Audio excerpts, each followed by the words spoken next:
Խաղաղություն բոլորիդ։ Այսօր մենք շարունակում ենք մեր ճանապարհությունը եւ անդրադառնում ենք Աստվածաշնչի ամենահզոր եւ հաղթական պահերից մեկին։ Իսրայելի ելքն Եգիպտոսից եւ Կարմիր ծովի հրաշալի բացվելուն։ Ելիս 13 եւ 14-րդ գլուխները, որտեղ Տերը դուրս է բերում իր ժողովրդին ստրկությունից եւ ցույց տալիս իր բազուկի հզորությունը ծովի ափին։ Մեր նպատակն է ծննդոցից մինչև հայտնություն տեսնել եւ ճանաչել Քրիստոսին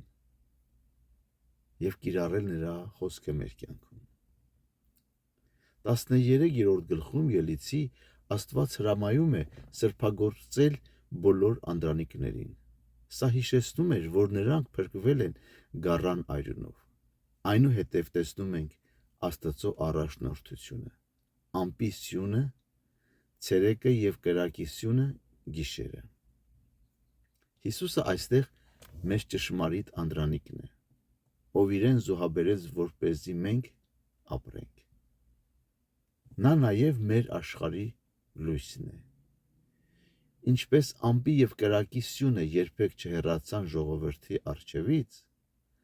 այնպես էլ Քրիստոսը խոստացել է լինել մեզ հետ մինչև աշխարհի վերջը։ Հիսուսն այստեղ մեր առաջնորդն է, ով լուսավորում է մեր խավարը եւ հովանի է դառնում մեր կյանքի տապին, այսինքն դժվար ժամանակներին եւ ցանկացած բայի։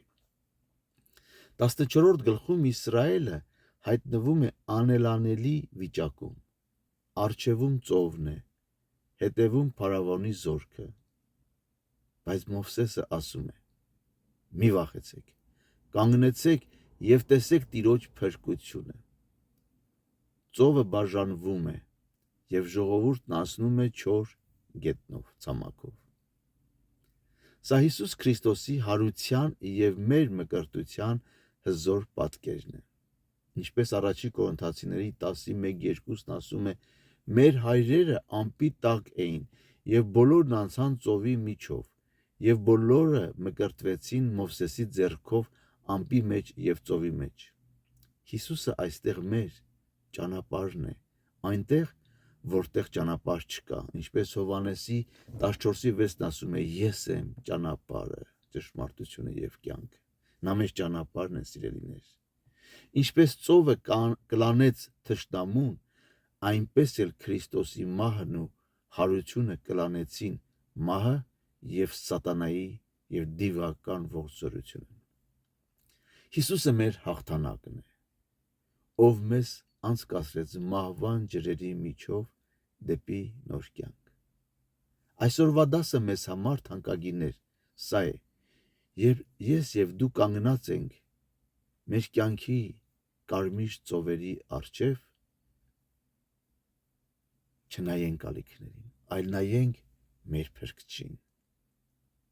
Աստված երբեմն մեզ տանում է անելանելի վիճակների, որպեսզի ցույց տա իր փառքը։ Հարց. արդյոք դու վստահում ես Քրիստոսի առաջնորդությանը քո ամենօրյա քայլերում։ Հիշիր, նա քո առջևից է գնում։ Եթե Աստված քեզ դուրս է բերել Եգիպտոսից, մեղքի Եգիպտոսից, նա թույլ չի տա, որ թշնամին քեզ հետ տանի։ Ուղղակի պետք է լռել եւ վստահել Տիրոջը, եւ նա ինքը կպատերազմի մեր համար, մեր փոխարեն։ Ամփոփելով, սիրելիներ, Հիսուս Քրիստոսը մեր առաջնորդող լույսն է եւ մեր փրկության ճանապարհը։ Նա բացեց մահվան դռները, որպեսզի մենք ազատ քայլենք դեպի խոստացված երկիր։ Այսօր մի վախեցեք, ոչ մի թշնամուց, որովհետև Տերը ձեր կողքին է։ Եկեք աղոթենք։ Տեր Հիսուս, իմ առաջնորդ եւ իմ հաղթանակ, շնորհակալ եմ, որ դու ինձ դուրս բերեցիր խավարից, Եգիպտոսից։ Խնդրում եմ, եղիր իմ լույսը իմ կյանքի գիշերներում եւ բացիր իմ առջև ճանապարհը երբ ես ելք չեմ տեսնում։ Շնորհակալ եմ, որ քո հարությամբ դու հաղթեցիր իմ բոլոր թշնամիներին։ Ամեն։ Թանկագիններ, Աստված օրհնի քեզ եւ քո ընտանիքը։ Աստծո կամքով կհանդիպենք վաղը, եւ եթե ինչ որ քո կարծիք ունես, ինչպեսին ես տեսնում այդ գլուխներում, կարող ես մեկնաբանություններում գրել։ Ձեզ հաջողություն։